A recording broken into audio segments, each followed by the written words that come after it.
Get your copy of the ACA Cashew Barometer. To access diverse industry data like RCN statistics comprising land area, yield data, RCN production volumes, CFR and farm gate prices, volumes of traded RCN. You can also have kernel statistics such as volumes of raw cashew nuts processed, quantities of kernels traded, and FOB prices. With the premium edition, you can view your chart in so many ways using Excel filters.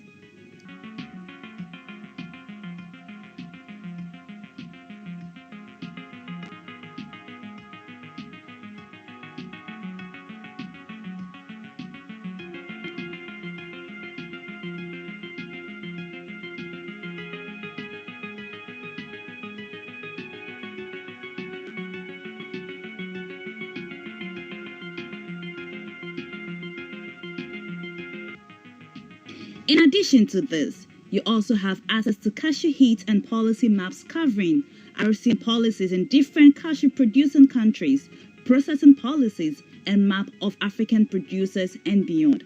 Get your copy now.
Get your copy of the ACA Cashew Barometer. To access diverse industry data like RCN statistics comprising land area, yield data, RCN production volumes, CFR and farm gate prices, volumes of traded RCN. You can also have kernel statistics such as volumes of raw cashew nuts processed, quantities of kernels traded, and FOB prices. With the premium edition, you can view your chart in so many ways using Excel filters.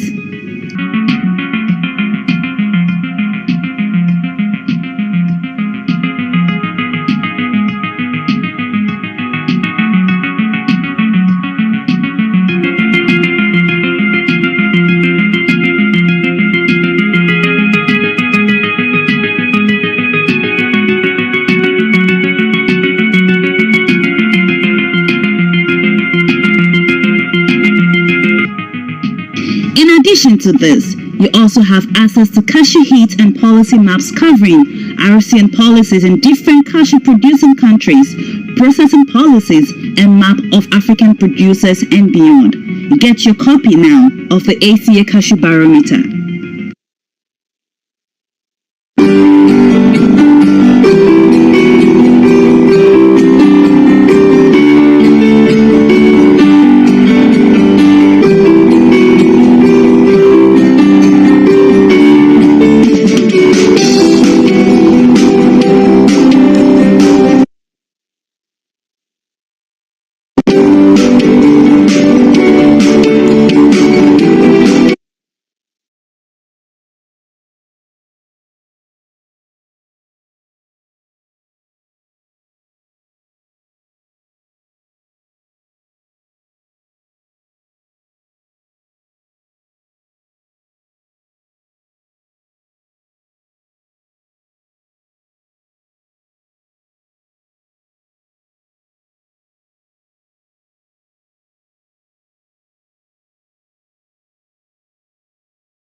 Get your copy of the ACA Cashew Barometer.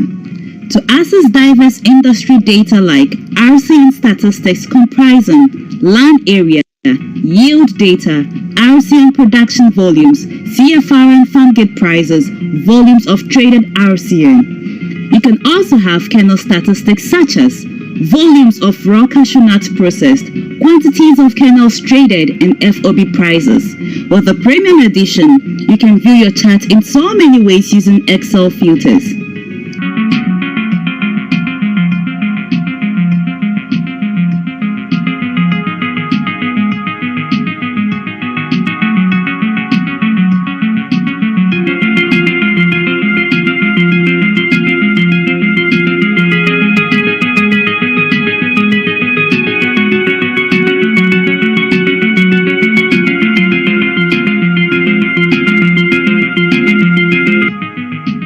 In addition to this, you also have access to cashew heat and policy maps covering RCN policies in different cashew producing countries, processing policies, and map of African producers and beyond. Get your copy now of the ACA Cashew Barometer.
the ACA Cashew Barometer. To access diverse industry data like RCN statistics comprising land area, yield data, RCN production volumes, CFR and farm gate prices, volumes of traded RCN. You can also have kernel statistics such as volumes of raw cashew nut processed, quantities of kernels traded, and FOB prices. With the premium edition, you can view your chart in so many ways using Excel filters.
Hello, good day to all of you, and welcome to this edition of the Global Markets Encounter.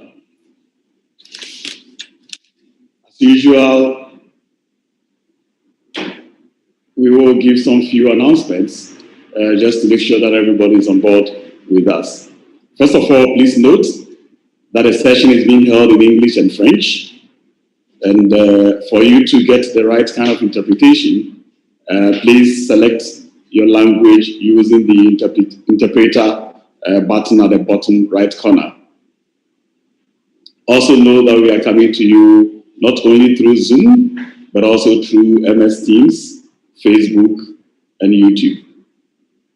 For the Q&A, if you have any questions, please use the Q&A feature at the bottom as well, which is next to the interpreter button. And for today, I guess there will be a bit more time, and so we'll allow some kind of an interactive Q&A session where you'll be able to ask your question using your video function. The other thing is you can also network whilst the session is ongoing, talk about your business using the chat functionality that is in there. So without wasting much time, let me talk about today's forum, which will be on the market update and Southern Hemisphere crops. So we'll be having inputs from Mozambique and Tanzania. In the case of Mozambique, the internets are down, so he will be joining in by telephone, and we will take his input and any other feedback that is there from him. Without much ado, again, I say it is my honor to invite Jim Fitzpatrick to take us through today's session. Jim, are you there? Good morning, everyone. Good morning, yeah. So please, Jim, take over and take us through, please. Good morning, everyone. Welcome to this morning's session. Thank you, Ernest. We're going to talk a bit about markets.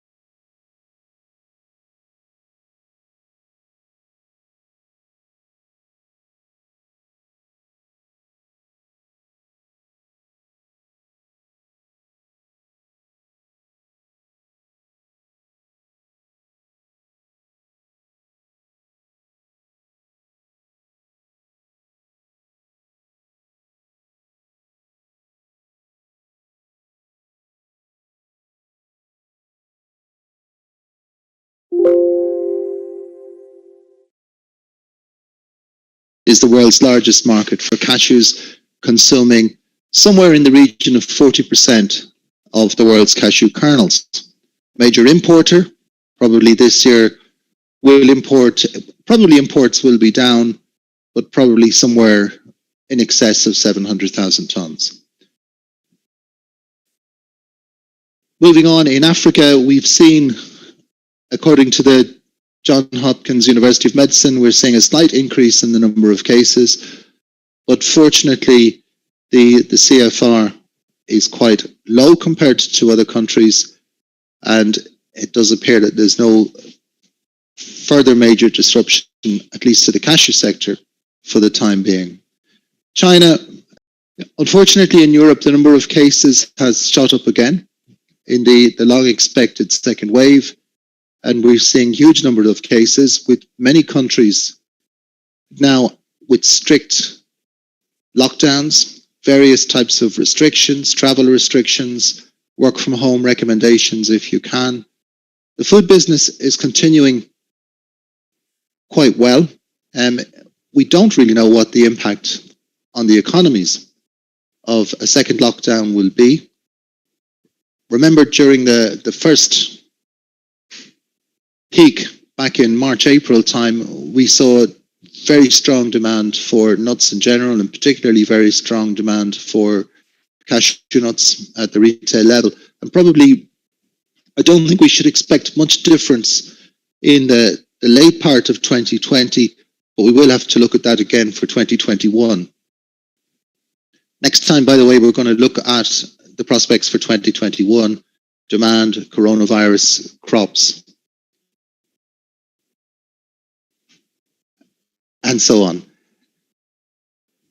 North America, again, a sharp rise in cases, and many people are saying that there will be a further rise in cases following the election, both the campaigning and the celebrations, and this varies from state to state. Nonetheless, demand continues. It is overall quite strong in the United States, but demand in the US is much more fragmented, much less predictable than it has been in Europe. Europe has basically been a straight line up, whereas the United States has been up and down, and demand has varied from region to region and from sector to sector. And particularly if we look at the food service business, now cashews are not a huge factor in food service, but nonetheless, the food service has suffered hugely right across Europe, North America, and this has had an impact. And so this may mean that the demand for brokens and the demand for smaller nuts, 450s, or even some of the cheaper grades, SWs, spotted kernels and so on, that this demand may remain relatively muted for the coming months. We look on East Asia. Well, as we know, East Asia has managed the pandemic quite well. It's mainly under control. There are some restrictions, but I would say demand and imports, as you would expect. Demand in East Asia has been growing quite strong over the last 3 or 4 years. We've seen this year, I suppose, the impact of the pandemic on cashews, at least on cashew demand in East Asia, has been a switch away from India to Vietnam. So Vietnam has made further inroads this year in some of the East Asian markets. Interesting markets in East Asia, not particularly huge markets, but for growth, Thailand has been growing quite strongly. We've seen growth in smaller markets. We've seen more imports interestingly, into the Philippines, which is itself an importer, and demand in Japan has been quite strong. So relatively small consumers of cashews, but now showing good growth, and of course markets with enormous potential in the longer term. So overall, not a huge change in the situation. The worsening crisis in Europe could short term be positive for cashew demand, but in the long term, nobody's really sure of the economic consequences, and nobody's really sure of where we go next year, and no one is really sure whether to cover forward, how far to cover forward or not. We'll talk about that in a moment as well. The discussions of a vaccine have given a boost to stock markets and given a boost to business confidence generally, but there's still a long way to go, as everyone tells us, in terms of achieving the delivery and the use of a vaccine anywhere in the world. So let's have a look at what are the factors that we should be looking at between November, December and January, February, really in that period between the major Northern Hemisphere crops and the new crop. So I think over the next month and a half, for the rest of November and December, the focus is likely to be on demand in India, simply on the basis that most of the demand in other countries is already covered. So markets that buy forward, like the European market, the North American market, will be well covered. Demand for the holiday season in those countries was covered months ago and shipped weeks ago. Question will be, what will be the impact of this second widespread lockdown in the European Union? Will we get the same effect as we had in the spring? Will we see European buyers having to come back to market to top up? European imports are very, very strong this year, following on from a very strong 2019. So you would expect that the market would remain relatively calm in Europe, but let's see. We wouldn't see the impact of that demand until probably January. The other aspect that really needs to be looked at, and we're seeing this spoken about a lot, is the RCN supply for Vietnam. We've been flagging this on this ACA iForum for months now, and it looks as if RCN supply, at least in Vietnam, is relatively tight, and that prices seem to be holding up. But it is moving up and down a little bit. It dropped off during October and has firmed slightly in the last couple of weeks. And the other factor, which I've alluded to, but which is very important to think about, is the motivation for buyers to cover their kernels forward.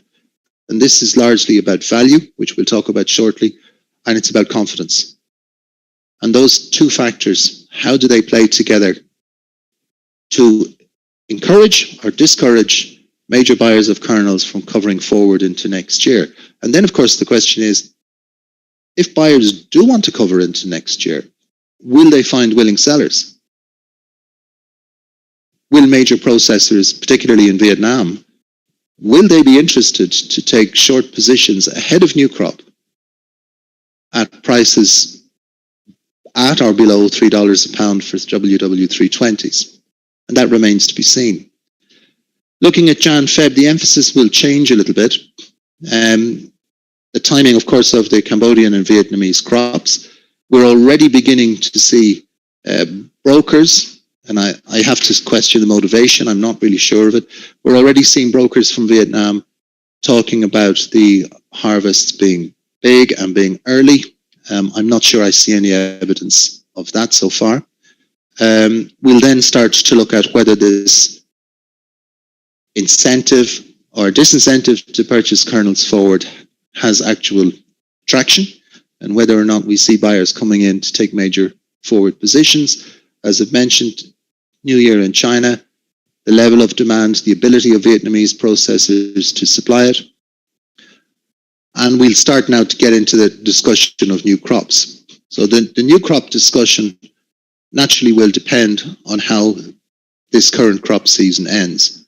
So how much stock will be left. And bear in mind that the last 2 years, we've started the calendar year with relatively heavy stocks. In Tanzania, for 2 years in a row, we had unsold stocks. That's unlikely to be the case this year.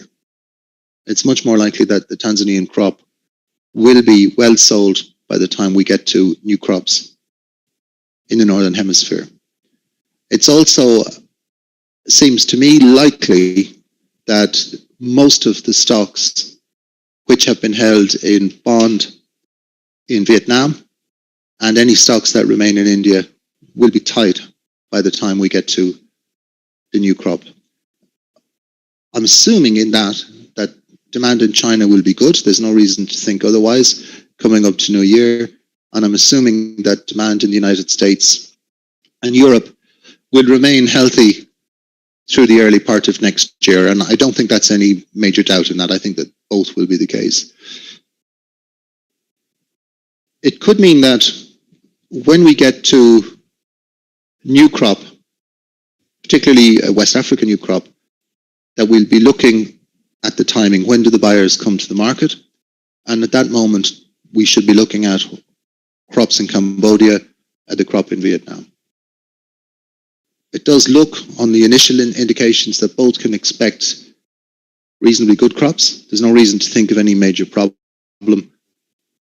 I doubt if they'll have crops as good as last year, but we will certainly see Cambodia's harvest growing probably year on year for the next 3 years. So in the current year, Cambodia has already exported to the end of September 208,000 tons to Vietnam.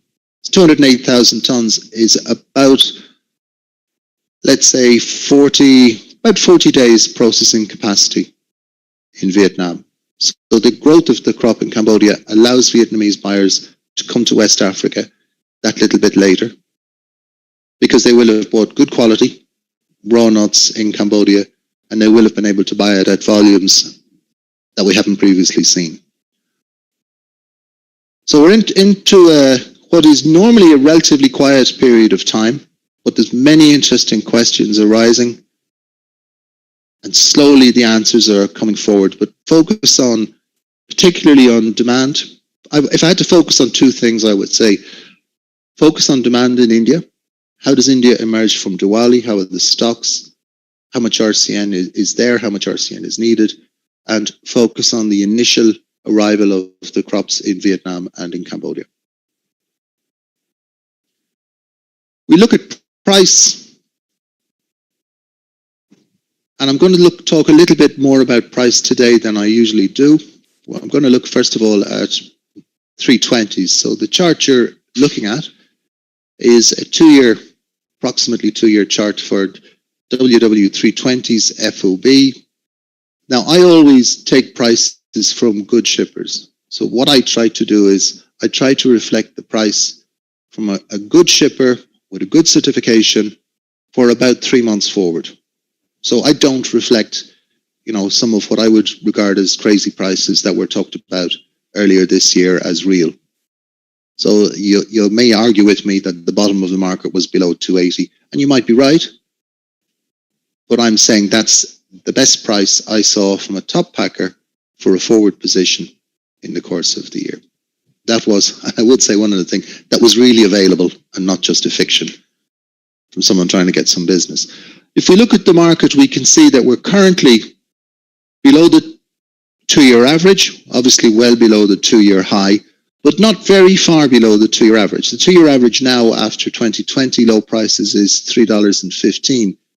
That figure, as we'll see in a moment, if we take over a longer period, is much, much higher. And what I'm trying to get at here is, are 320s good value? Are they attractive for buyers?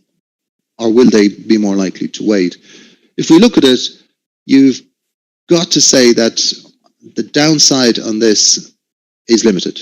I mean, the chances of this market testing back towards the 280 or below, I would say pretty limited at the moment.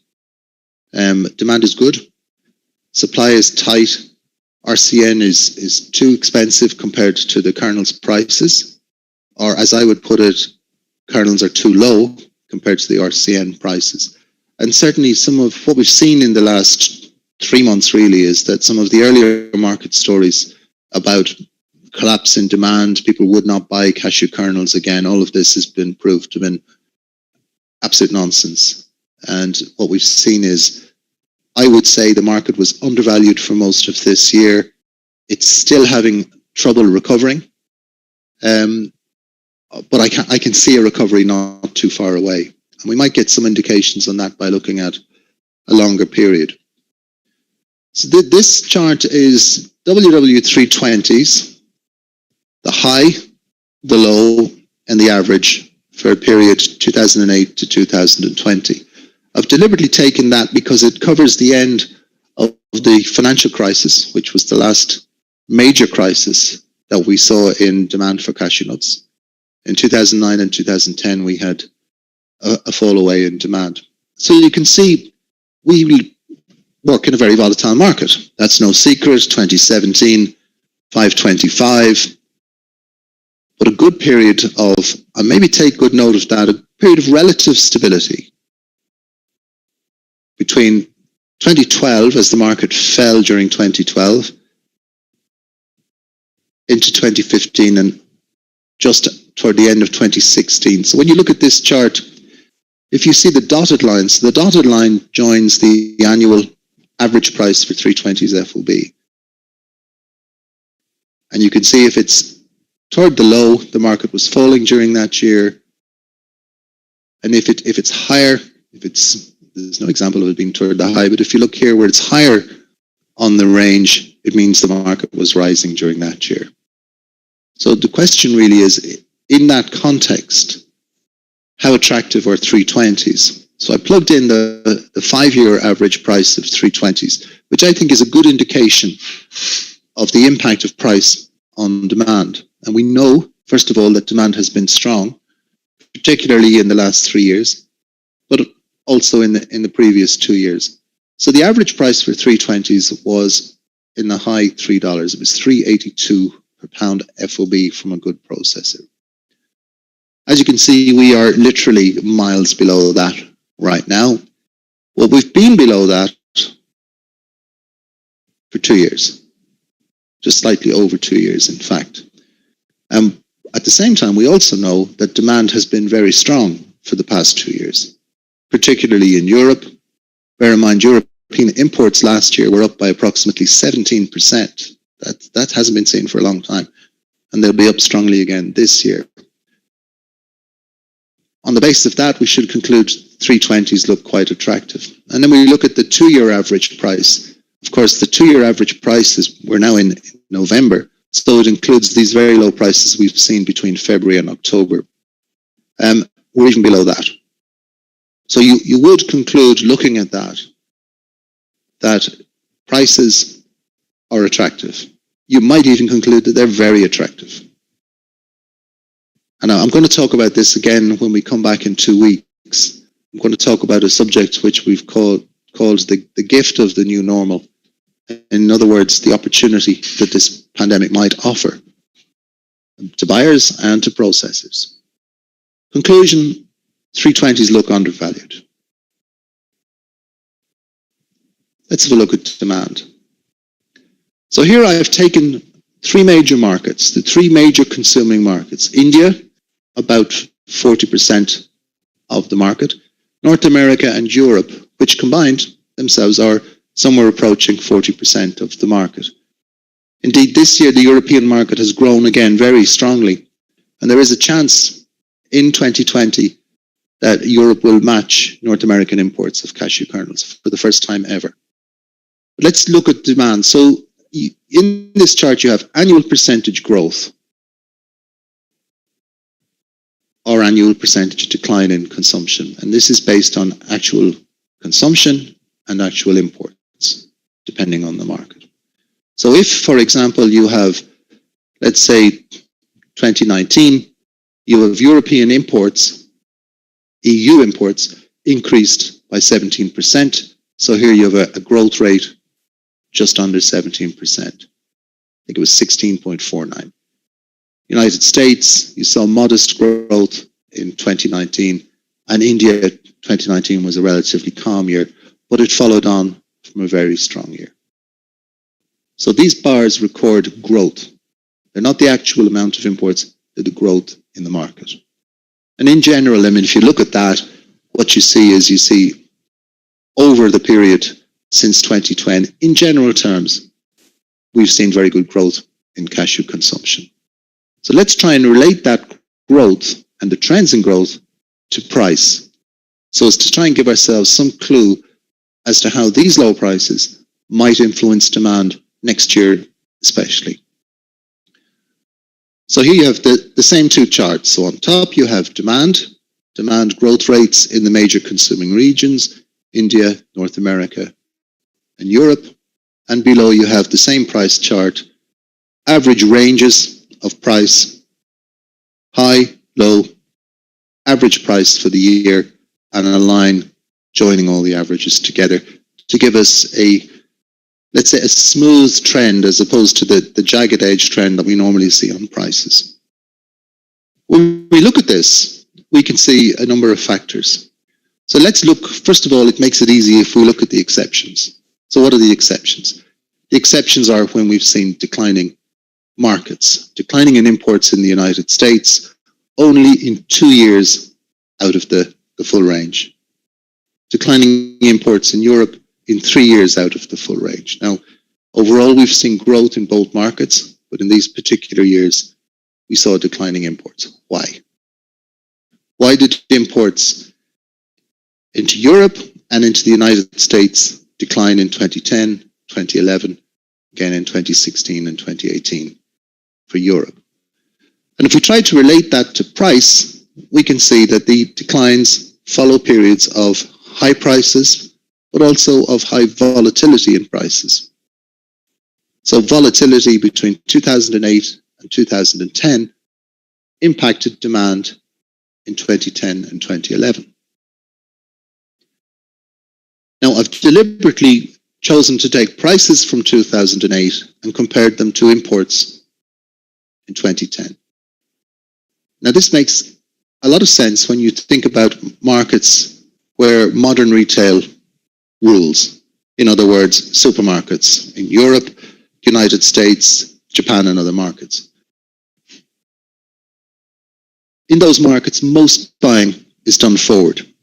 In some cases, it's done very far forward, up to a year forward, occasionally even further. Retail prices are set for long periods of time. These are not commodity markets. They don't respond in the way commodity markets do. India is a little bit different, because India is much more a spot market. India is a market where retail functions differently. So in India, you would tend to see that the reaction to changes in price should be quicker than it would be at retail, at import level in the United States and Europe. So we're not talking about importers or commodity traders here. We're talking about retailers, roasters, their reaction when they buy forward, because that's the question we're trying to answer. Will they buy forward into 2021? Will they try and cover themselves a long way forward? So when we look at it, we see the reaction to price volatility differs between markets. And this is a factor. We know that volatility generally, so by volatility I mean that prices go sharply up and then collapse. We've seen it 2010, 2011. We've seen it again 2017, 2018, 2019. And you can argue that why did prices crash? They crashed because they never should have gone so high in the first place. That's one way you can express this. So should 320s have got to $5.25 a pound in 2017? No, probably not. It was born that high on the back of fear, speculation, greed, defaults of contract. How much volume was traded? Between $4.80 and $5.25? Probably very little. How much was traded in the crash back down? Again, probably very little. But one thing's for certain, that the volatility is not good for business. That's long established, and most people would agree with that.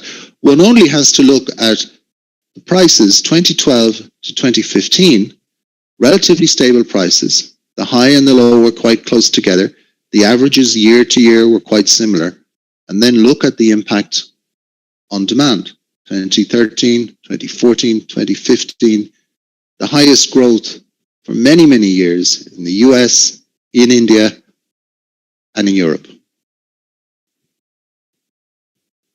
If we look at periods of very volatile prices, and particularly high volatile prices, we see a completely different story. The impact of the volatility tends to hit the year after. So we get high prices in 2017, imports in 2018 in Europe and in the United States are affected. Consumption in India is impacted in the same year because the Indian market, generally speaking, is a spot or a prompt market. So what you're buying today, you're pricing today, and is being consumed in the following weeks. Whereas in Europe, what may be bought today may not be consumed until next July. The product in the supermarket today may well have been purchased in the early part of 2019. So when we look at this relationship between price on the one hand, but also price volatility and the confidence that that undermines in the market and the fear it creates, we can come to certain basic conclusions. So we first of all have to recognize that different markets respond differently to high prices, low prices, and to volatility. Looking at this, we can see that India, with the exception of 2020, responds faster. So why is Indian demand down in 2020 at a time when other regions are very strong and at a time when prices are at remarkably low levels? Simply because the supply chain in India was disrupted. And like I said earlier about China, so we lost demand in China at the end of January and February due to trade restrictions related to the coronavirus, or the pandemic as it became. In India, the lockdowns, the closure of factories, of markets, impacted on the use of cashew nuts. So the impact was seen immediately this year. People couldn't get the product to market. But also markets were closed. And also because India has such a diverse use of cashew nuts, that areas like manufacturing using cashew pieces were heavily impacted, and processing was impacted. So India was the country that saw the greatest disruption to the supply chain of all the cashew countries. If we look at the US market, what we can see is that the US market responds to price. It responds quickly. So in the year following very high prices, I'm not saying US demand collapses, by no means does it collapse, but what happens is that the underlying growth slows. When that changes, when prices come back down again, for example in 2012 and 2013, we see US demand recover strongly. Similarly, 2017, in reaction to forward prices, 2017, 2018, the US market started to respond in 2019, and partially as a result of the pandemic, has come very strong this year. The European market's a little bit different. The European market does respond to price naturally, as you would expect, but it looks to me as if there are other trends in Europe, trends in the consumption of nuts and foods generally, that are supporting consumption of cashew nuts in particular, but all nuts. And this is where we're seeing very strong growth. 2019, 2020, this is remarkable. So I don't think in Europe that the growth in 2020, this figure, by the way, will calm down over the last few months. I don't think Europe will finish up 10%. It'll finish up a little bit less than that this year. But at the same time, this is not a sign of a reaction to the pandemic. Shipments in the early part of the year were, but demand overall is likely to have been very strong anyway. And that's down to trends in vegetable protein, in snacking, in convenience, and a change in the products we eat. And that's really important, because what we're looking at here is, on the one hand, the US market, quite a mature market. Yes, very strong trends in healthy foods, but relatively low underlying growth. The European market, on the other hand, is not quite a mature market in cashew terms. It's a growing market with very strong underlying trends. You could also see a situation where European imports of cashews will exceed US imports and possibly North American imports in total in the coming 3 to 4 years. Well, what do European buyers like? What do all buyers like, but particularly European buyers, is stability of price. So stability of price doesn't mean the same price every week or every day. Stability of price means that the market moves as it did back in 2012, 2013, 2014. So we need to be careful here when we look at our markets. We know that the cashew market is highly manipulated. We know that information is highly manipulated within the market. But by manipulating that information, by manipulating it, for example, to improve prices of RCN, by manipulating it perhaps to encourage processors to buy RCN, it may well have much more deep and significant long-term impact on the underlying demand for cashew nuts.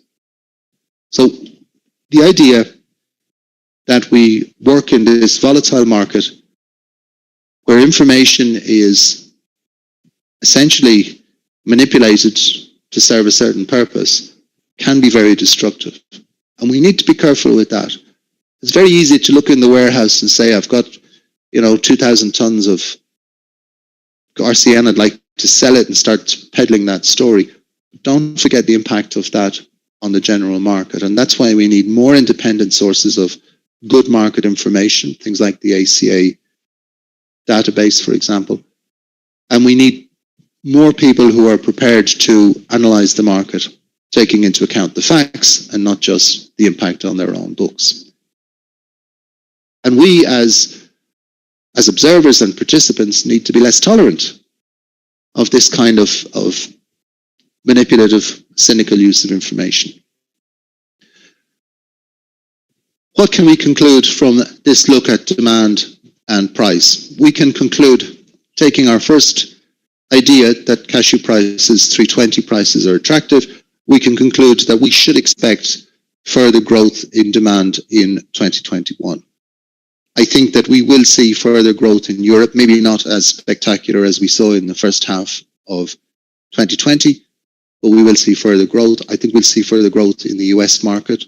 And I hope, and I would be fairly confident, that Indian demand will return to a more normal level once the pandemic, or at least the management of the lockdowns and any future lockdowns might occur, is better. And what's the key thing to watch with the lockdowns is the exit strategy, how countries are going to manage their exit from lockdown and what impact that will have on demand generally for food products, but especially, obviously, we're all interested in cashews, and that's what we want to look at.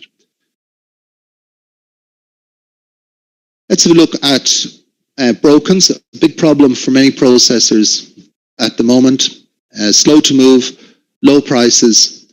And we'll have a look at just some of the trends over the years. So this chart is measuring, the blue line is measuring the difference. This is not a price chart. This is measuring the difference, or what traders sometimes call the spread, between whole grades, and in blue, fancy butts and splits, and in red, large white pieces. Again, product from top-class processors, FOB. And when we look at it, we see that over the past 10 years or so, the differentials have not always moved in response to volatility in the price of 320s.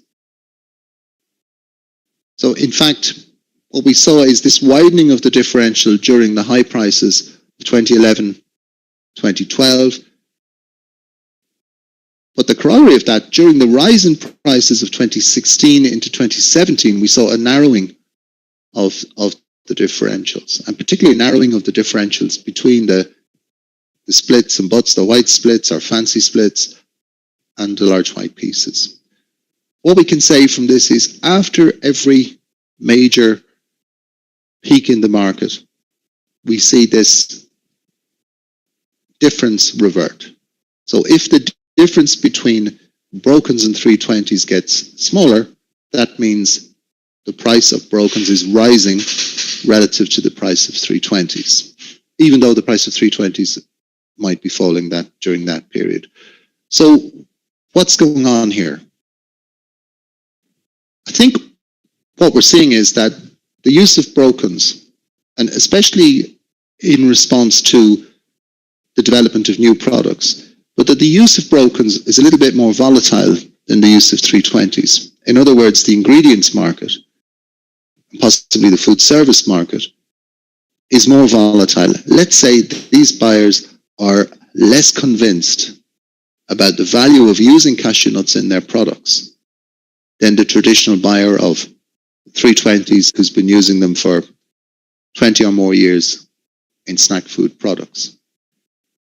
And what we've seen is, first of all, a widening of the differentials due to semi-automated, semi-mechanized processing causing more brokens to be made.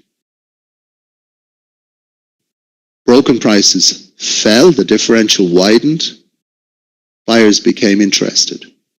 But I think that the 2016, 17, early 18 rise in prices really scared particularly new users of brokens, and it scared them for two reasons.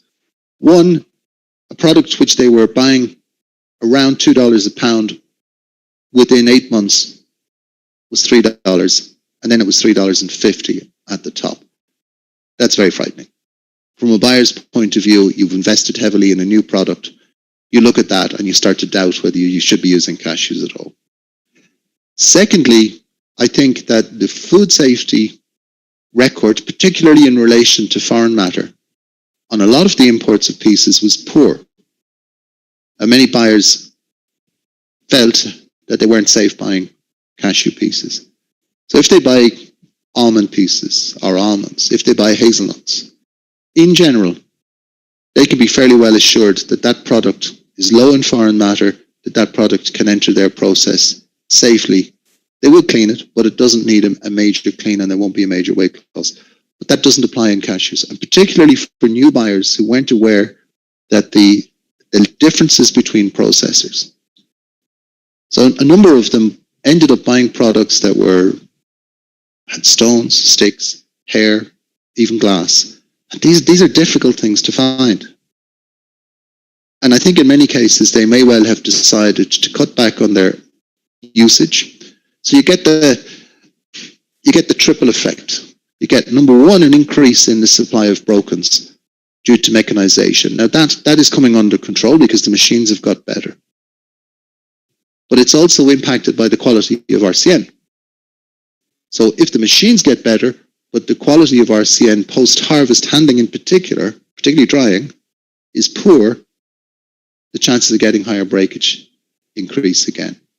Then you get price volatility, particularly illogical, overblown price volatility, like in mid-2017, and those buyers walk back. So we give them 3 reasons not to buy cashew pieces. Reason number 1 is price volatility.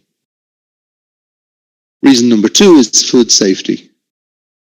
The record on food safety. Reason number 3 is, of course, contract fidelity during the high prices of 2017, 2018.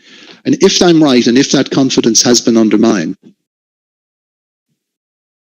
it's going to take a long time to rebuild it. And I think there is particularly a lesson there for African cashew processors on brokens. Focus on food safety, focus on foreign matter, focus on reliability.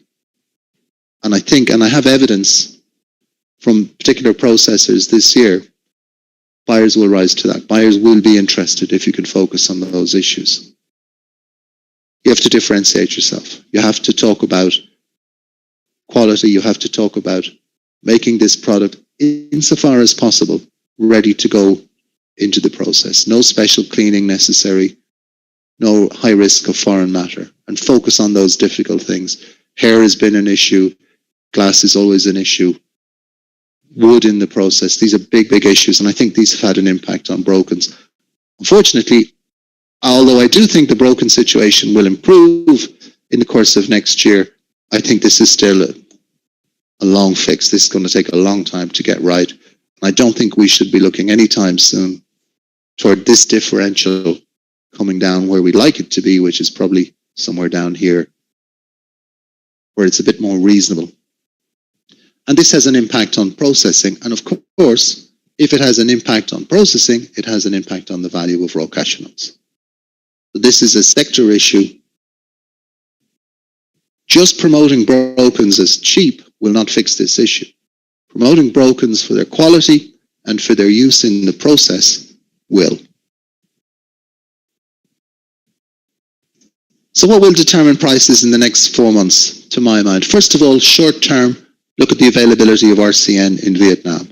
Secondly, demand for Diwali in India and the impact that has on the need for further imports of RCN. I think India does need some more RCN, but how much will it need? When will it buy it? Do the prices from Tanzania work for Indian buyers? What will happen with Mozambique? And how will the new crop open? Focus on India for that. The level of forward cover of kernel buyers in Europe and in the US, will they buy forward? Are they looking for lower levels? I think the price, we can agree, is attractive for buyers. I think most buyers wouldn't disagree with us. Is the confidence there to make forward moves? And the next 3 weeks will be interesting for that. After that, you'll probably see a slowdown in buying. Look for the period just before Thanksgiving in the US, just before and just after Thanksgiving. After that, probably the market activity starts to slow down again. Chinese New Year demand. How will that impact on the remaining inventory of RCN and kernels in Vietnam? Will it be strong? Will it be likely to be better than last year? Or will it continue to grow? Then we come into the crop in Vietnam and Cambodia. Look for 2 things. Look for the timing and the size of the crop. And a real note of caution, don't believe everything you're told in terms of the size of the crop. Look at this very carefully.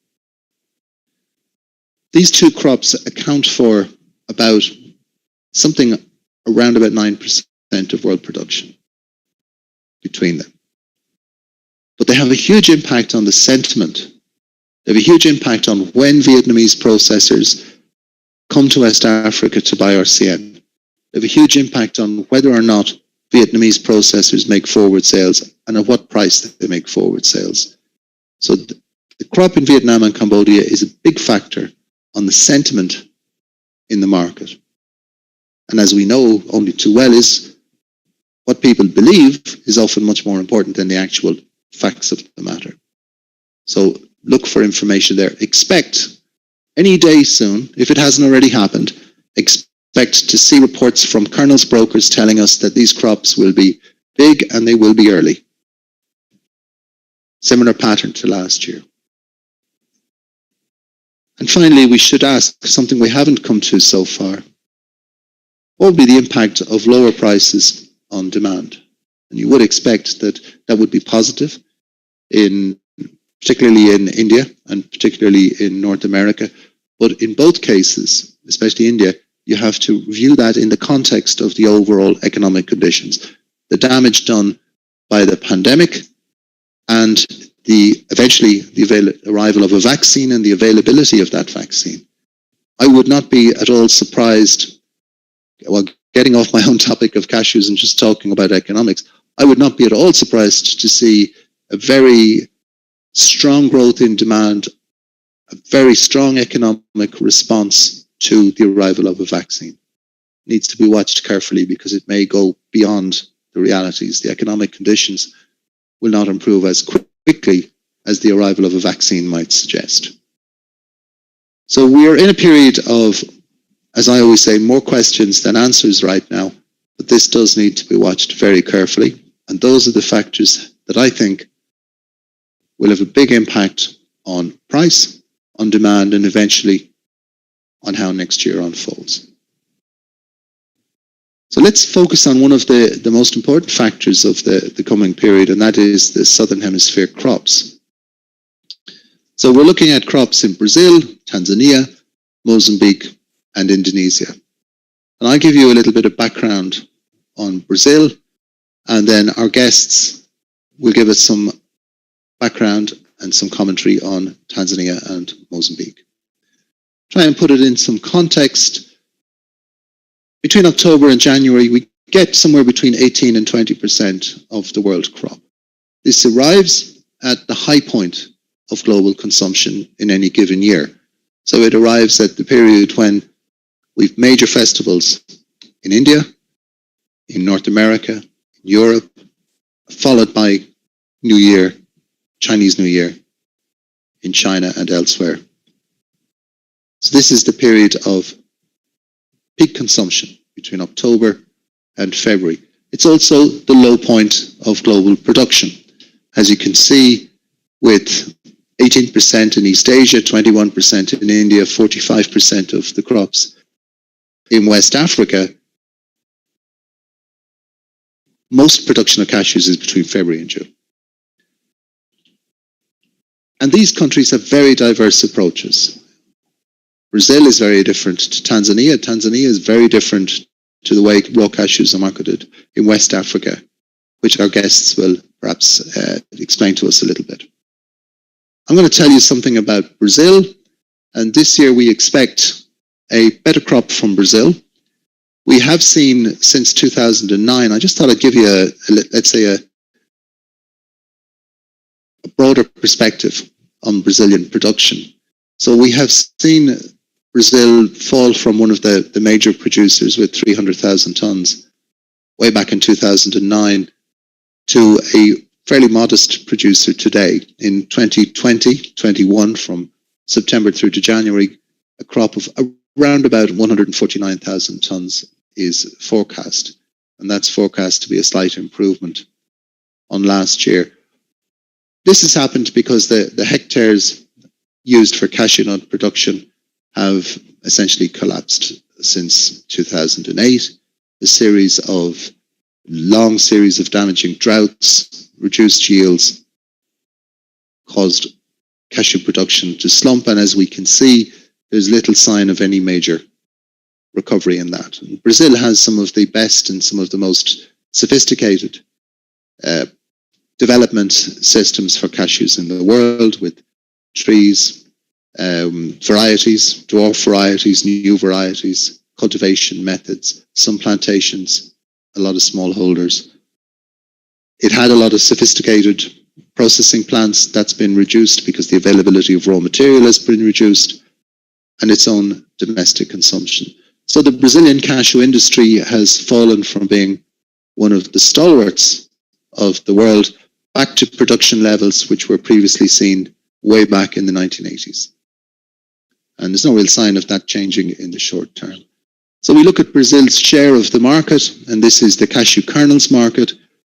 So back in 2009, Brazil had about 12% of the cashew kernels market. 12% of world production, which is quite interesting compared to 2019, where it was only 4%, a little under 4%, in fact. Not hugely surprising. I mean, Vietnam and Cambodia actually dropped in that period too. India's share dropped. There was this shift to West Africa was there. But this was not the reason in Brazil. Brazil had difficulties in production, and it's lost its market share. And there really is, at this moment in time, no reason to believe that that will change. So a better crop in Brazil coming up. Almost all of it will be processed and exported, but there is a healthy consumption in Brazil itself. Better, but no sign of any at this moment in time, no sign of any real resurgence in the Brazilian cashew production. So I'll pass back to Ernest, who will introduce us to our two guests. Very welcome, two experts on their own production in their own countries. And for me, I'll just for now like to say thank you very much indeed for your attention, and we'll come back to questions a little bit later. Thank you very much, Jim. We'll be taking the Q&A after we've had the inputs from Tanzania and Mozambique. So we'll continue the Southern Hemisphere discussions by inviting Madame Else Marie Salema of in Cashew, who will give us the information on what is going on in Mozambique now regarding the production of the crop and the trade of it, and also whether there are any sector-specific policies that are being implemented or any specific activities that we should take note of as we begin to receive their crop into the global production here. So, Madame Salemina, please, if you are ready, you can activate your mic and your video.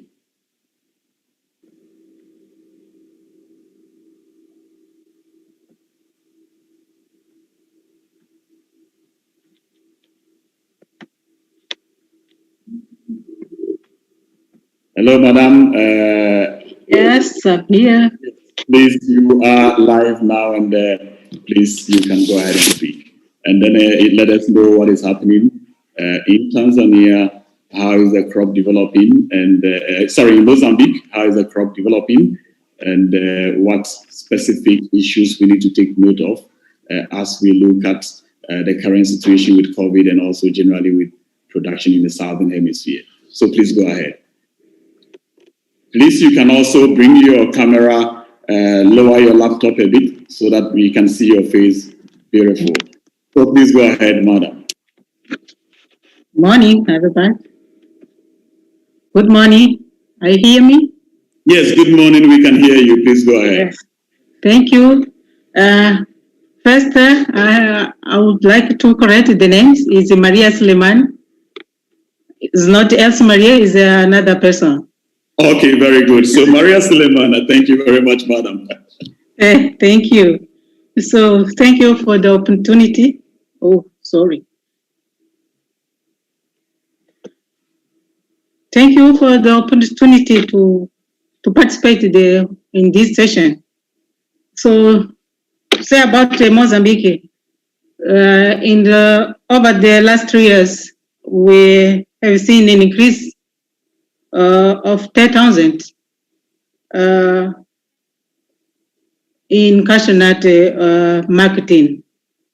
However, we also observed a reduction in about 50 cents in selling per kg. We have moved from 130,000 ton to 100 to 40. So for this session, it is expected to trade 150 tons. And what's happened now, in that of the country, we have started the harvest, but official open for commercialization, it will be on the next 20 November. About the situation of the COVID-19, we have to say that it was a big challenge, but the producer was there, and they are working in their farm.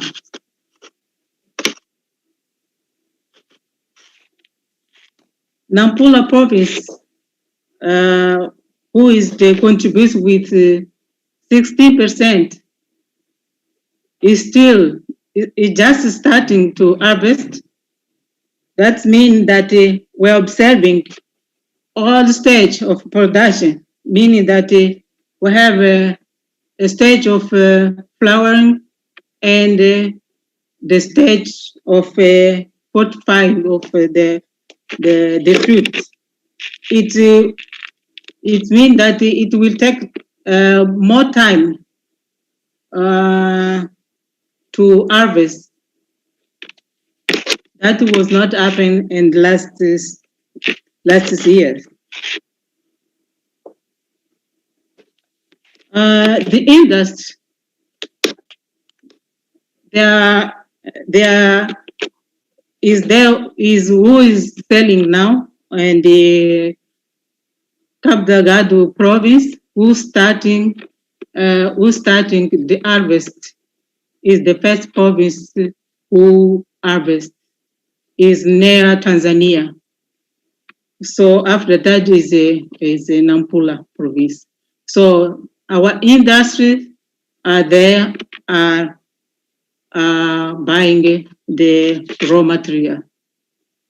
And the last season, what we have said that what we have seen is that we had stock in this season from the last season, so we couldn't sell all the production. It's meaning that we will have more raw material for our industry for this season.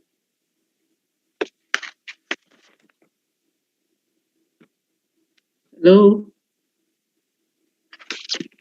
Hello, Madam Sulemana. Yes. Yeah, is that the end of your presentation? Let me go over a number of things with you, just to be clear about some of the figures. You are saying that production is up by 10,000 metric tons? Yes. And that this year, what will go to the market will be about 150,000 metric tons? Yes. Okay. And then you have also said that at the start of the season this year, you have prices going down for raw cashew nuts by about 15 cents per kg. Yes. Is that the observation? Then the other statement you had made is that in terms of commercialization, so meaning now only the processors are buying, but to commercialize, it will be open on the 20th of November. That's correct. Just to also finalize, you had also mentioned that there has been a prolonged harvest period. What factors do you think are accounting for this prolonged harvest period in Mozambique? Yes, we observe it in terms of the starting of flowering. It will be later than the last years. It comes later. So, Any special reason that you have identified contributing to this? sorry? Any special factors that you have identified as resulting in this prolonged flowering or the delayed flowering, let's say? Yes, we think that is a change in climate that contribute for that. Okay, so Yes. more climate change is beginning to also impact on these issues also. Now, the last point you had also said was that you are having stock from the last season. Roughly, in your estimation, how much stock is being held from the last season? We have about 10,000. So you are also carrying over about 10,000 metric tons. But this stock that you are carrying over, are they held by the farmers or let's say producers, or they are held by the processors? Are held by the exporters, major. So the exporters are holding this volume, which they have already bought from farmers and they haven't as yet sent out of the country. That's what you mean? Yes.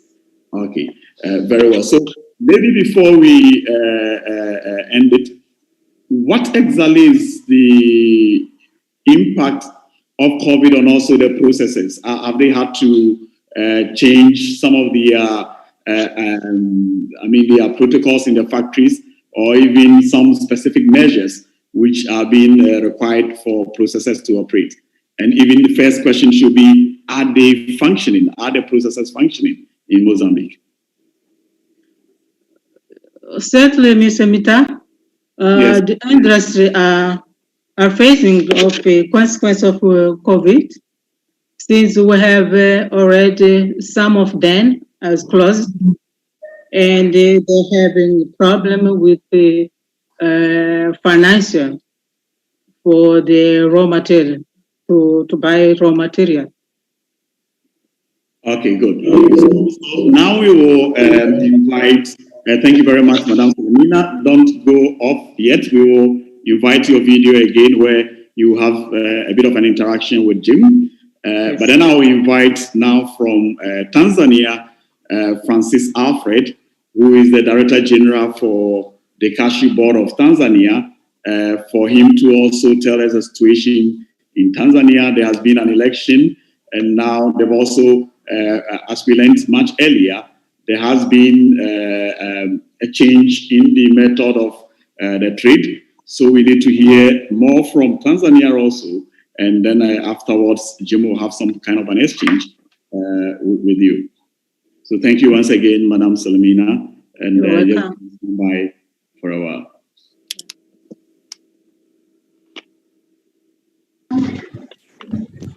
Hello, Francis. I see you are on. Can we have your video? Oh, very good. Hello, Ernest. How are you? I'm fine. How about you? I'm doing fine also. Very good. So please tell us what is happening in Tanzania. We know the board has introduced a new method. So first of all, what is the production situation? How is the trade going? How is it being set up? And what exactly do you take from today's season? And in terms of the impact of COVID, in terms of the demand, and how you see the future going. So please, the floor is yours. Okay, thank you. First of all, thank you for making participate in this session. The business is going on well because we started the auctions on 9th October. And currently we are on the 6th week of our auction. So it's the last week of the 5th auction. Our projection is to produce 278,000 metric tons for the whole season. And we are expecting our season to end in 10th January 2021. But up to now, the amount which has been brought for market and sold is around 101,000 metric tons, which have sold already up to 5th week. When looking at the trend of the prices, we started with a price which was around 1.1 USD, but for the second, third, and the fourth week, the prices was a bit lower, which was ranging between 0.99 up to 1.06 USD per kilogram ex warehouse price. But for the last week, which is the fifth week, where there has been an improvement in the prices. So from last week, prices have improved a bit as compared to the past 3 weeks. On the trend of production, we projected 278,000 metric tons for the whole season, but according to the actual situation in the fields, we might not reach what we had projected. Most farmers have produced less than they expected. At the start of the season, there was a lot of flowering. So we were very optimistic that we'll be able to reach the target of 278,000. But as we are going along, we are getting pessimistic whether we'll be able to reach that target of 278,000. And the major cause, according to, we've done some research, we'll give out the actual results what might be the cause for the drop in production. But initially, we are seeing change in weather as one of the major factors. Because during the months of October and August and September, there was drop of temperature in some of the areas to 17 degrees centigrade. And as you know, cashew prefers 20 to 30 degrees centigrade, but there was a drop to 17 degrees centigrade in some of the areas, which resulted to many of the flowers didn't flourish to become cashew nuts. So we might not be able to reach the target of 278,000, but by mid-December, we'll have a much clearer picture. But we expect a drop in production for this year, not to reach what we had projected before. For the part of quality of our cashew, this year, most of the cashew have been selling up to this moment, ranges of the short between 48 to 54. So much of the cashew are in the standard grade, ranging from 48 to 54 shorts. For the part of COVID-19, in Tanzania, for example, currently we are not having any effect of COVID-19. As you know, in Tanzania, we are going out with our life as usual. We gather, and then there is no impact of any COVID in Tanzania. And there are no cases of any people falling ill because of COVID. So we thank God that currently in Tanzania, for the part of COVID, has not been having any effect on the part of production and the marketing. But also on the part of buyers, we've registered more than 63 companies which came to buy cashew this year, which is almost the same from previous year. So the number of buyers which came to buy cashew this year is almost the same or more than previous year. The only thing we are seeing, there is a drop in prices compared to the previous year. If I take it in Tanzanian shillings, last year the average price was around 2,550 up to, that was the average price, around 2,550 up to 2,650. But up to now, in Tanzanian shillings, we are seeing the most crops, most RCN are sold around 2,300 up to 2,300 and 2,450. So there is a bit lower prices compared to previous year. So that's in brief on the situation of cashew in Tanzania. But in the longer term, we are planning to increase production, and our major focus now is to increase processing of RCN in the country. So we have come up with the arrangement for processors now in Tanzania. They are not required to buy cashew from the auction. They can buy cashew direct from farmers through AMCOS. AMCOS is the Association of the Small Farmers. So now, processors in the country from this year, they are allowed to buy cashew direct from farmers that our intention is to encourage more processing of RCN in the country, because as you know, we've been exporting more than 90% to India and Vietnam. We want to change that trend to increase processing here in the country. That is in brief, unless if you need any clarification on any issue. Thank you. Thank you very much, Francis. It's good to know that when it comes to processors today in Tanzania, they can buy directly from the AMCOs, and they do not have to go to the auction as before. But again, how really is the auction being run? If you can give us maybe a minute or two, how the auction is run, just so that participants will know what the significant features are, and also what to expect if they have to trade in Tanzania. Okay, because of the COVID-19, this year we have auction, two types of auction, whereby buyers can either bid online through Tanzania Mercantile Exchange, online bidding, or they can come and drop their bids in the box. So we are using both method, either online bidding or bidding in the box. The major aim of that was to broaden scope of the buyers to be able to buy, because we are afraid that some buyers could not come to Tanzania because of the vulnerability of COVID-19. So those who couldn't come, we gave them opportunity to buy through online trading system. But as up to now, most buyers came direct to buy through box. So I've told you that so far we've sold around 101,000 metric tons. Most of the buyers have bought through the box. We have sold through Tanzania Mercantile Exchange only around 4,000 tons.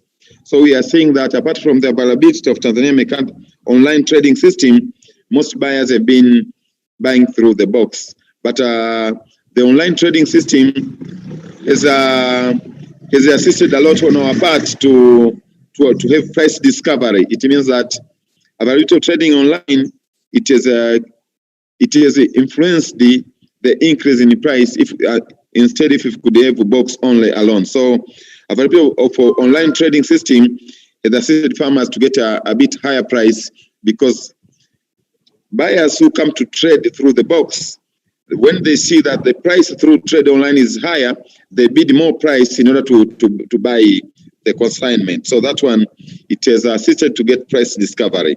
Availability of online trading system has assisted us to get price discovery, which was our major aim of introducing Tanzania Mercantile Exchange this season. Thank you very much, Alfred. It's also important to note that you are also experiencing the decline in production, or the flowering is not going well at your end, as Madam Salamina has also mentioned for Tanzania. And it is good your research has shown that climate change, dropping temperatures, are the main factors also there. So it means that this is an area that we need to look at in the coming years to find out what exactly is happening, and to get research to recommend varieties that can mitigate this. Again, we also note the fact that life is going on as usual in Tanzania, and but we just hope that people will be careful and not to have any escalation of the situation. So I think at this stage we will invite Jim Fitzpatrick and also Madame Salamina. We invite your videos so that, Jim, you can also interrogate a bit of the happenings in the Southern Hemisphere, particularly in the African end of the Southern Hemisphere, and then to see what issues are there for us to note. And then afterwards, we will be taking the Q&A.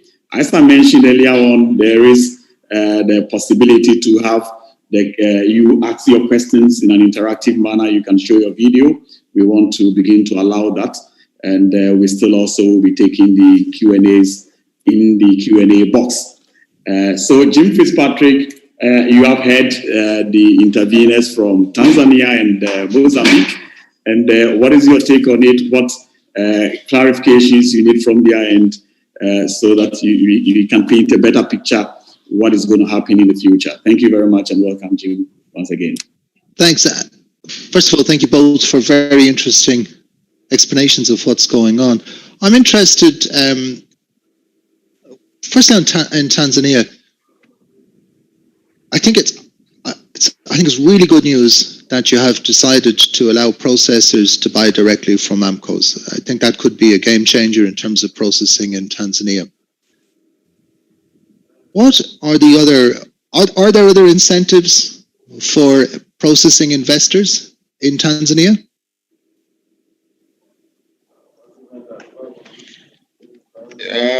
Of course, there are that. For example, that's the major incentive, but also for Tanzania, for those who are processing locally. For example, if you buy RCN, when you sell it abroad, you'll be required to pay export levy, which is 15% of the FOB price, or 160 USD per ton, whichever is higher. But if you process kernel and you sell kernels, kernel is not subjected to export levy. But for local processors also, we have waived some of the import duty on some of the machineries and the packaging materials for packaging kernels. We've also waived for them. So those are the major incentives so far. But also, we as CBT, Cashew Nut Board of Tanzania, we support them in various ways to make sure that any challenges they face, for example, maybe if it's a case of electrification, water availability, we are all there to support them to make sure that they don't get into problem in relation to either electricity or anything else. So the government has been so supportive for the local process because we want to increase processing in the country.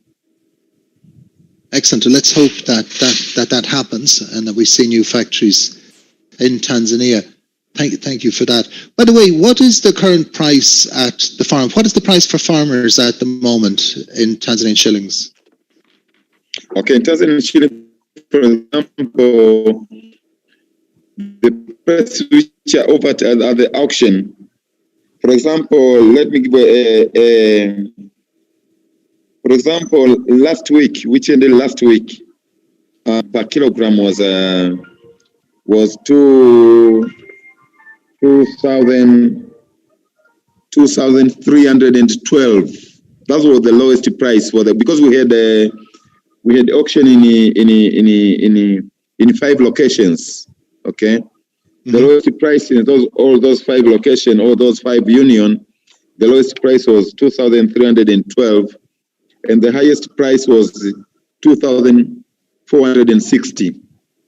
That's the price. That is a ex-warehouse price, which has been paid by the buyers. Okay, and how does that translate then back to the farm gate price? Is there a fixed farm gate price or? Okay, that's the ex-warehouse. You can translate back into farm gate price.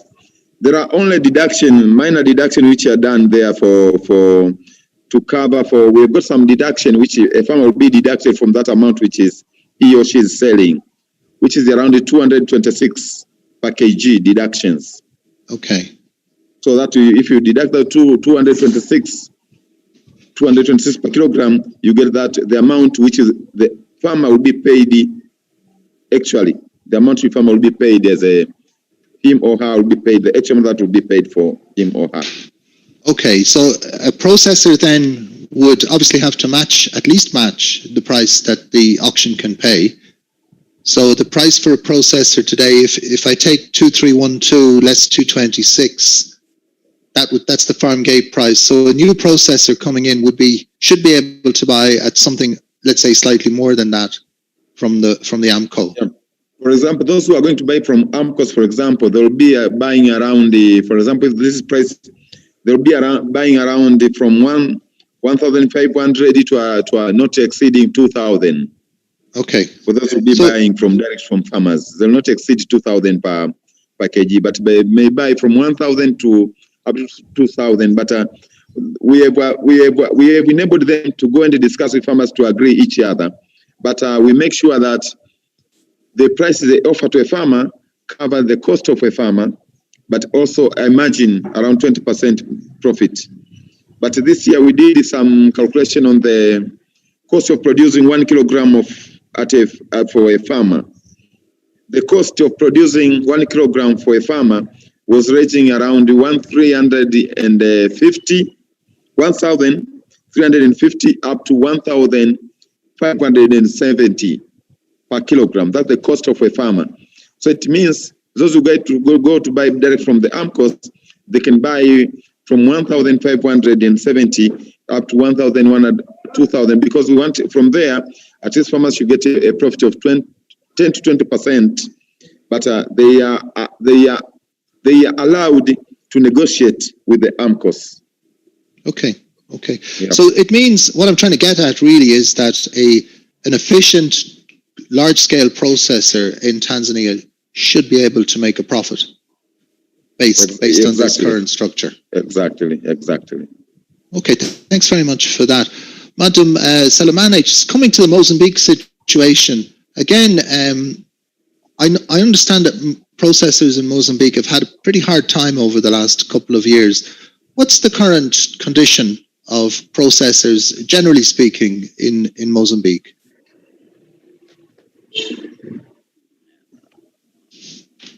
Thank you, Jim.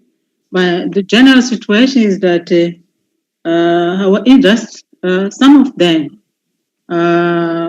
they have a problem on financial problem, but we have also coming with new factors. So we are increasing our capacity of processing in country.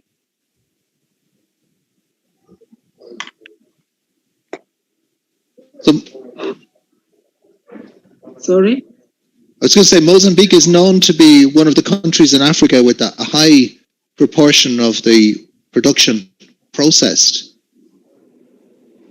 Is that going to increase in the coming years? If it is going to increase, how is that going to increase? Yeah, what I'm saying is that we have more factors.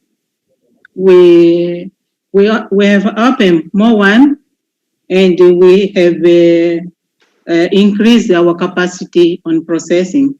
That means that we was processing about 50% of our production, 40% of our production. So we are going to increase until 50% of our production in processing. Okay. It's challenging times for processors. I think this year has been particularly difficult. Yes. Do you think, to what extent do you think that marketing of kernels, I know that there are issues on marketing brokens, for example. To what extent do you think marketing of brokens from Mozambique has been the problem? Or is it production, or is it marketing, or is it finance? I know that's a difficult question, but what do you think? Our problem, the main problem is marketing and finance, both. Right. For these last years, our industry have problem with the broken kernel to sell. Yeah. And because of that, they have a lot of stock of broken kernels. They don't have a market for selling. Okay, thank you. Perhaps, Ernest, I'll return to you then if there are some questions. Okay, thank you very much, Jim. First of all, there is a question here directed at Alfred, and the person wants to know, since the last 2 years, there's a talk of upgrading 8 factories in Tanzania relying on Vietnamese equipment. Is there any update on that? Essentially, what is the government doing about factories that are there from the past? Is there any policy or plans to reactivate them and to get them in full use? Okay. Currently, we have got about 35 factories in our country, of which 23 factories are working, but they've been working at a very low operation capacity. It's difficult for me to know the technology a certain plant is using. They vary from, some are using Indian technology, some are using Vietnam technology. So I don't have figures on which plants or how many are using Vietnamese technology or Indian technology. But recently, there have been an increase in the number of processors. The challenge has been the low capacity utilization. That has been our main challenge. And that's why we've introduced this method for them getting raw materials, because that has been one of their major complaints, that they can't compete with the other buyers in the auction. So as the government now, we are not only talking about bigger factories now. Our plan to increase processing, we encourage individual farmers, groups, and all other people in the chain to process their cashew. For example, previous year, some of the farmers, because in some of the areas the price was so low of RC, and so they entered into contract with some of the owners of the factories. So this year, we've seen also groups of farmers and trying to negotiate with processors to process their cashew. So we as a government, we are not only looking at the factories, but also encourage individual farmers and the groups to find ways to increase their processing, so that we want to create synergy between small processors and the bigger processors, because there are farmers who have cashew, they want their cashew to be processed, but they don't have factories. But they've got people who have got factories, but they don't have enough raw material because they cannot buy enough raw material for the whole year. So we want to create synergy now between those who own factories and those farmers who are interested to process their cashew. So we have been encouraging farmers and the groups to process their cashew, so that is one way of increasing processing in the country. I don't know if I've answered your question. Thank you very much, Alfred. In Mozambique, we know we have also practiced a policy whereby processors buy for a period before it is open up to exporters. Is there any chance of that changing, or how is it functioning so far? Just to pick some input from you before I introduce another intervener who wants to tell us what is happening in Mozambique. In Guinea-Bissau. So, Maria in Mozambique, kindly let us know so far the performance of that policy where processors are buying before the market is open to everyone. This policy has been introduced this year. It's the first time, and unfortunately it was introduced on 7th October, while it was already a bit late because most cashew was already being collected to go to sale. But from next year, from August, this process will be allowed to buy cashew. So it means they'll have 2 months to buy cashew direct from farmers while the auction begins in October. So from next year, this arrangement will be more beneficial to process instead of as compared to this year, because this will introduce a bit late in October. From next year, because it has already been initiated, we'll issue an arrangement from August. So that one will get a bigger scope for local processors to buy raw material before the commencement of the auction in October. But Maria, you have had this policy in the past.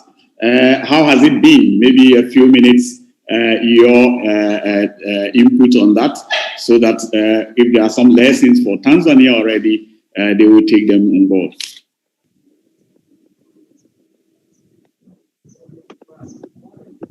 Come again, Mr. Mta? Yeah, Maria, I'm saying that you have already for a number of years, maybe even in the last 5 years, implemented a policy whereby you allow processors to buy raw cashew nuts before you open it up to all the other buyers who are not processing.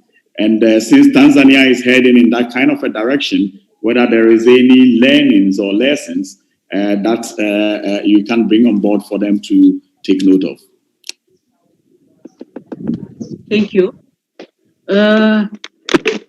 I think that it's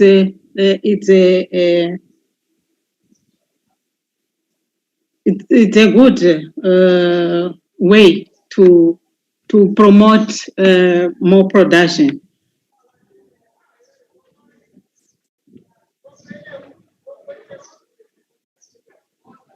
Please, you have muted your mic. Can you unmute your mic?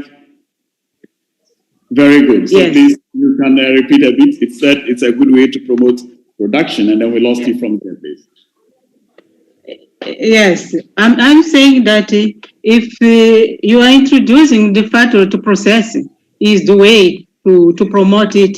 It means that you have to assure that this factory has a raw material. So Mozambique was doing this because of that, to assure that our industry have raw material before we starting export the extent. So for us, that's what I was saying, that we have increased our factories in the last years. So for more 3 factories, and our capacity is increasing from 18,000 to 110. So we think that was our production is more consumed, is more processing in the country. And with this way, we can assure that our industry have raw material. But for that, we have to guarantee that they have financed to get this raw material. Okay, thank you very much. There's a question here for you. So the person wants to know what is the level of taxes for export of cashew kernels from Mozambique. Are there taxes being imposed, and what are the levels to export kernels from Mozambique? There is not taxes for kernel, but there is taxes for raw material, which is 18%. Okay, so no taxes on the kernel, but on the raw cashew nuts, there's an 18% tax on raw cashew nuts. Very good. Now, somebody wants to know, the person is raising concerns about food safety standards in factories in Tanzania. I wanted to know what the board is doing. But what I can say also, before even Alfred comes in, is that the African Cashew Alliance is working with the Cashew Nut Board of Tanzania to support the factories with the ACA cashew seal, the ACA seal, which is for food safety standards. They will be training them and to make sure that they are audited to ensure compliance and then certified with the ACA seal and subsequently supported to continue to maintain those standards. But now, Jim, let me come to a number of the questions that have come on your presentation. But the rest should please be there. Do not move. We will be getting your input every now and then on some of the issues. But Jim, apparently I've been alerted before you come in. In your previous presentations, you have talked about the situation in Guinea-Bissau, and the fact that in Guinea-Bissau there was going to be some level of stock, so we have an intervener here, Edmondo, who will be updating us on the situation in Guinea-Bissau. Even though we are talking about Southern Hemisphere crops, it is still important to know what has happened regarding the stock levels that were there at the end of the season and what is happening. So Edmondo, I see your video is ready, so please give us an update on Guinea-Bissau as we want to know what happened with all the stock and what is going on now with the crop. Thank you. Good morning to everybody. Good afternoon, whatever you are now. Please increase your voice, Edmondo. Please increase your volume a bit, your voice a bit, so we all can hear you. Can you hear me? Yes, so louder, and then that'll be okay. Yes, good morning to everybody. I am Edmundo from Guinea-Bissau. I am into Cashew business as well. I am one of the in charge of the department of Cashew from government of Guinea-Bissau. So I would like to talk a little bit about Guinea-Bissau Cashew. First of all, I would like to, as everybody can know, Guinea-Bissau have one of the top quality of raw cashew nut in the world, and have one of the largest production in the world. To start from the season 2019 to 2020, Guinea-Bissau have produced around 300,000 ton meter cube MT. And this year, considering this pandemic, the production also was well increased, around 300,000 plus. And at the beginning, we faced a little bit some issue, which most of people know. Guinea-Bissau Cashew usually go to India. 90% usually go to India since 1960, when we started the production of cashew nut. And when this pandemic started, so it make it really too much difficult for Indian businessmen to follow to Guinea-Bissau. And as you can understand, Indian is not easy to deal with. Like I can say, they don't trust much. So at the beginning, it was a little bit tough for us, a little bit tough for our company, local company, which is dealing with the farmers. So, but after that, the things they start going. They are coming. They start coming. They was given to some attorney to some one of their company which is based in Guinea-Bissau, Senegal, blah blah.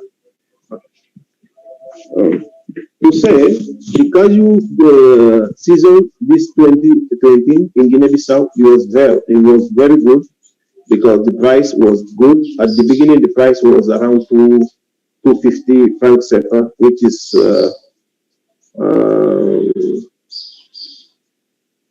less than $1, less than $1.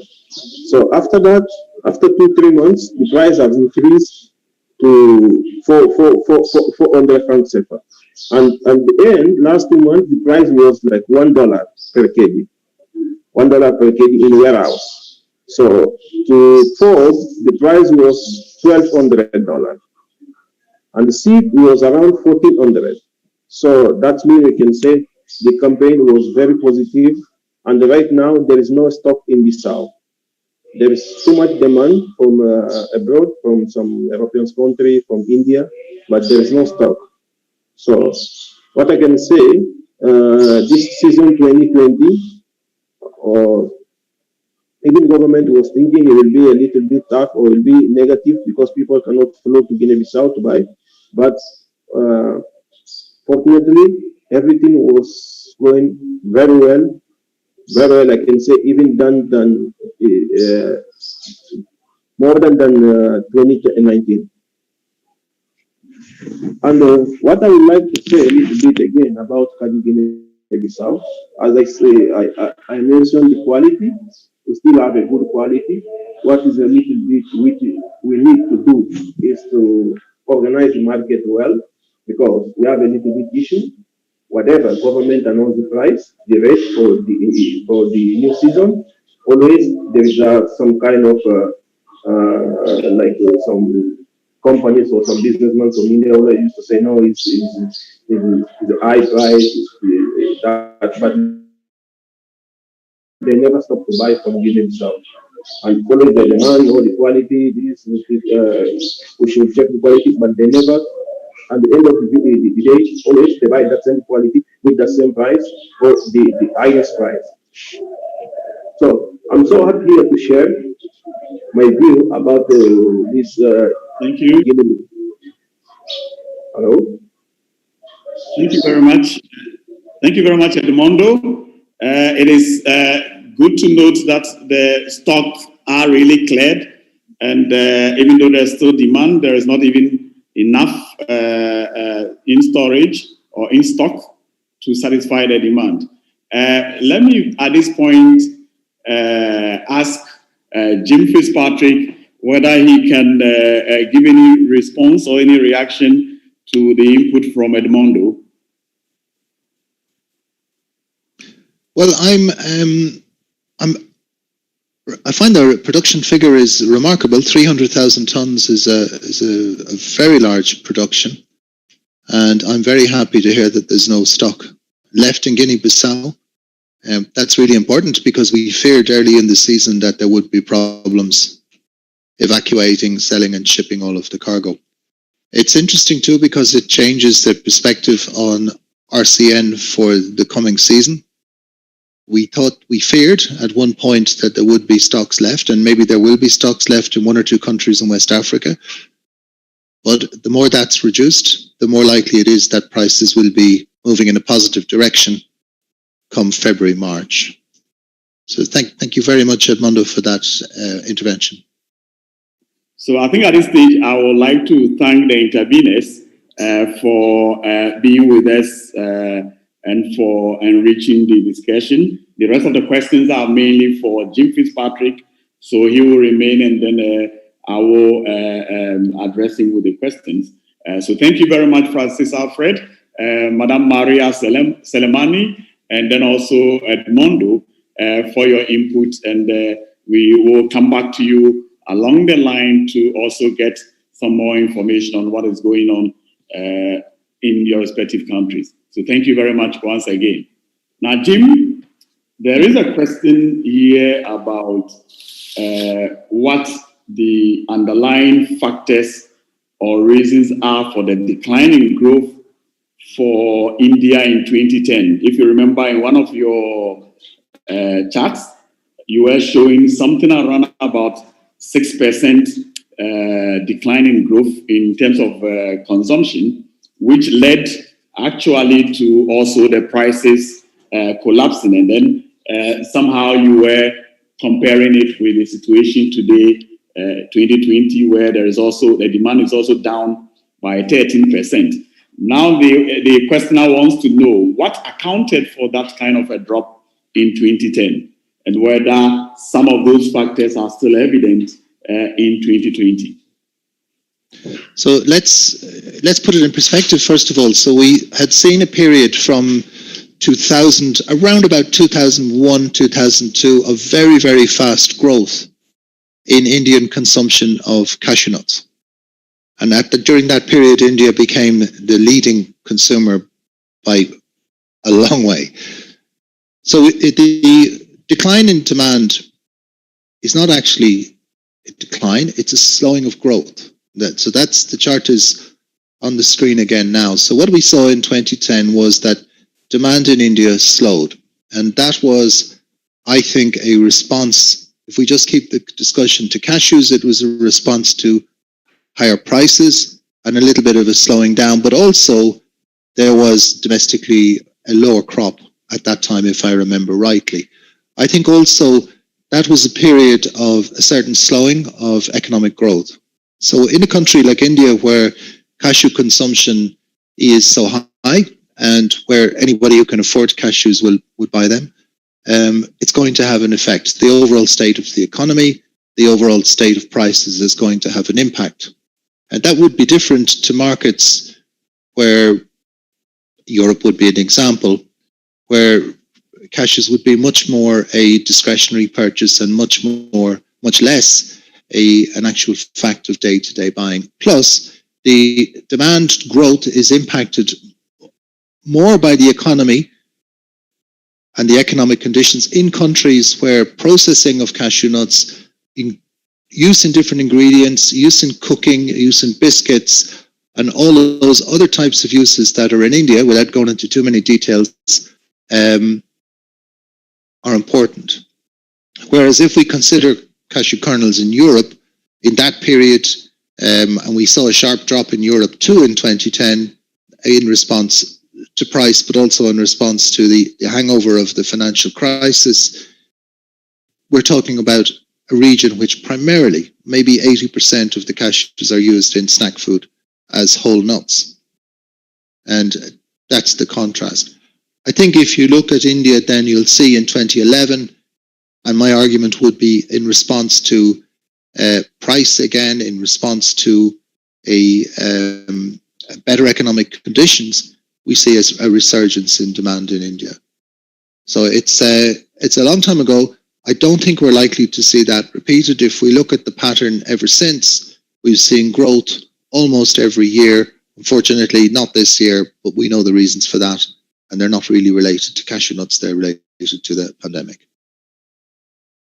Thank you very much, Jim Fitzpatrick. Will one be right to say that in the case of US and Europe, in 2020, it's more a question of falling prices driving demand rather than people being home as a result of COVID and then making having a high need for some of these snacks. What exactly is the critical factor in there in terms of the demand in US and Europe? Because it is getting a bit worrying that probably this is spurred on only by the COVID, and that beyond the COVID, demand is going to collapse in these regions, particularly US and Europe. No, I think that we should, and we've addressed this once or twice. If people are interested, they could look back at some of the early iForums, and the way I would see it is that firstly in Europe, the increase in demand is driven by strong underlying trends in the consumption of food products.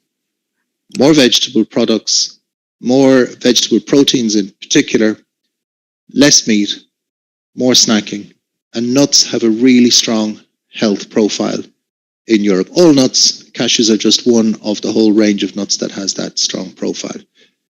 I don't believe in the European market that lower prices have really had an impact so far. I think next year we could well see, and I asked that question during the short presentation, we could see the impact of lower retail prices in the European market in 2021. So no, this is not just COVID driven, this was already there. Remember, the European market for cashew kernels grew more in 2019, before we ever heard of COVID, than it has done in 2020, where COVID has been a major factor. What COVID may have done was to concertina shipments into the second quarter of the year, meaning that, bear in mind, imports at one point in Europe were up by 25%. Shipments to the Netherlands at one point were up by 43%. So, and that's evening out a little bit now, as you would expect. So this is a strong underlying demand, and I would say with or without COVID, we would have seen strong growth in Europe in 2020. Looking at North America, I think that the impact of the pandemic is far from clear. Demand has not gone in a straight line pattern as we've seen in Europe. It's been up and down in response, and that is about managing supply chains. Has the food business managed its supply chains well during the pandemic?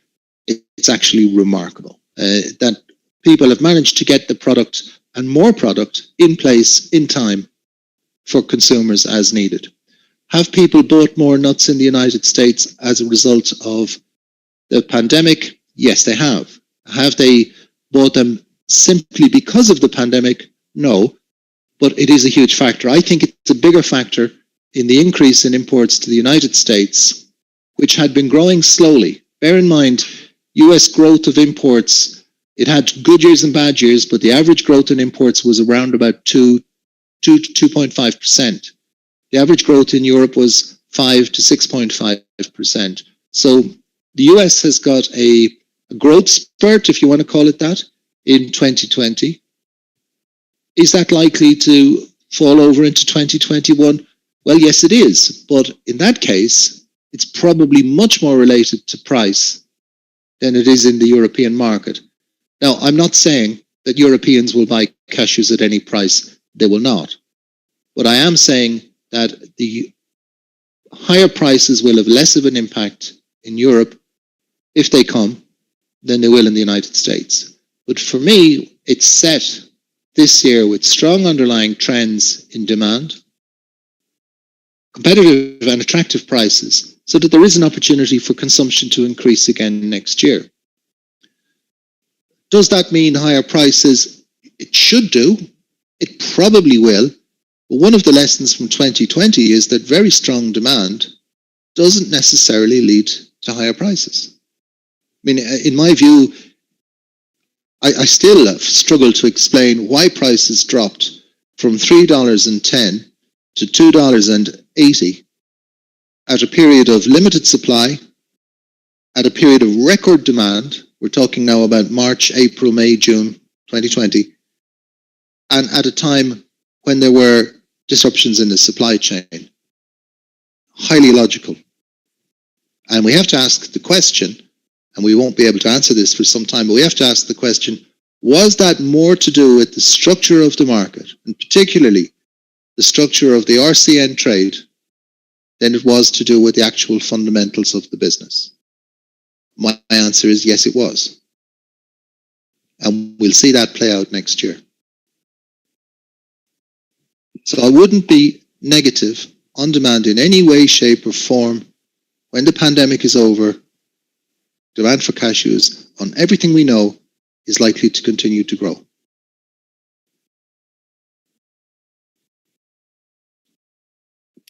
Thank you very much, Jim. I see two hands, Esther, Obodu, and Lucia. Have your questions been addressed, or you still want to ask them?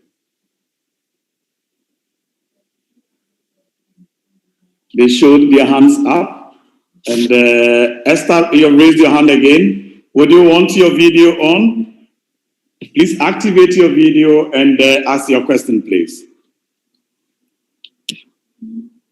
We have the time for one more question. So Esther, if you have it ready.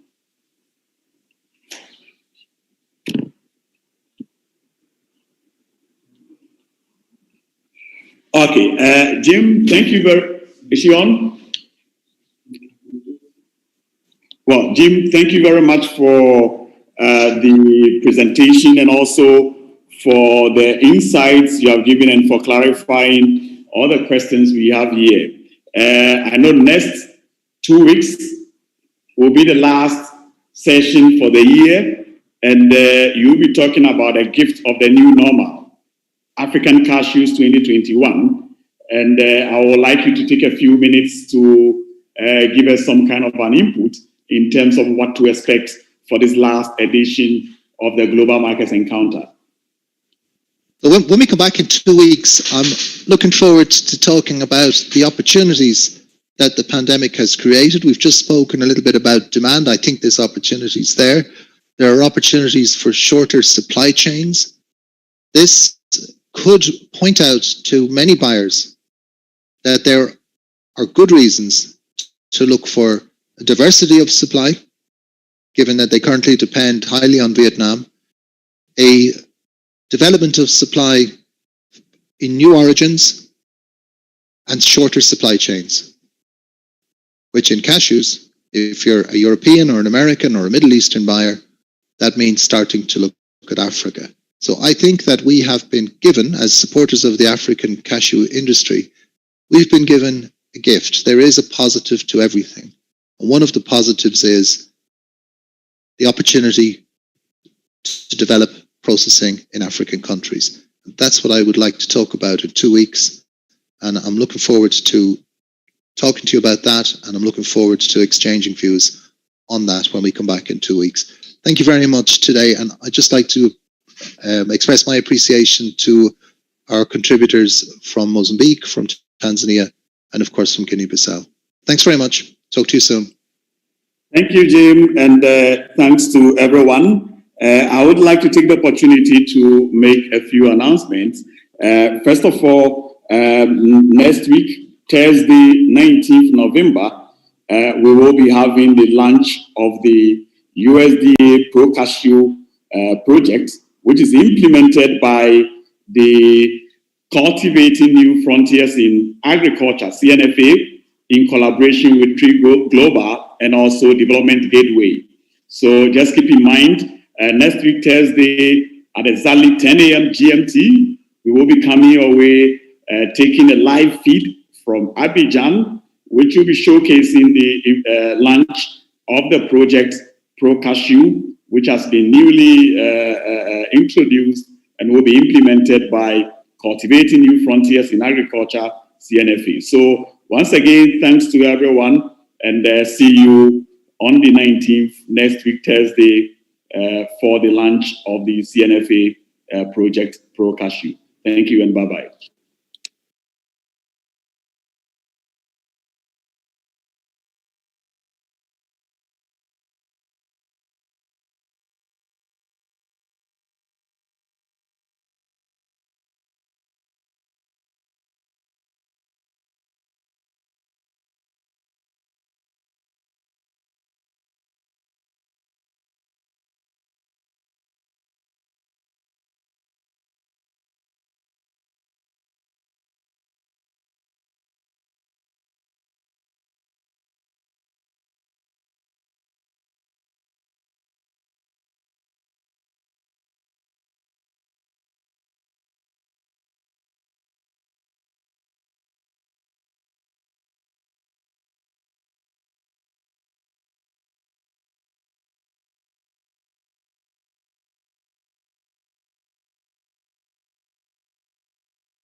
Get your copy of the ACA Cashew Barometer. To access diverse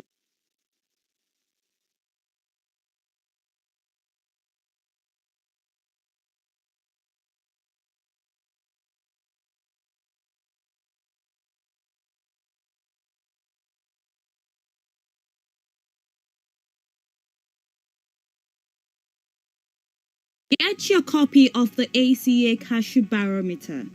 To access diverse industry data like RCN statistics comprising land area, yield data, RCN production volumes, CFR and farm gate prices, volumes of traded RCN.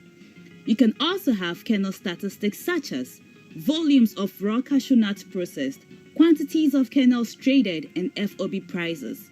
With the premium edition, you can view your chart in so many ways using Excel filters.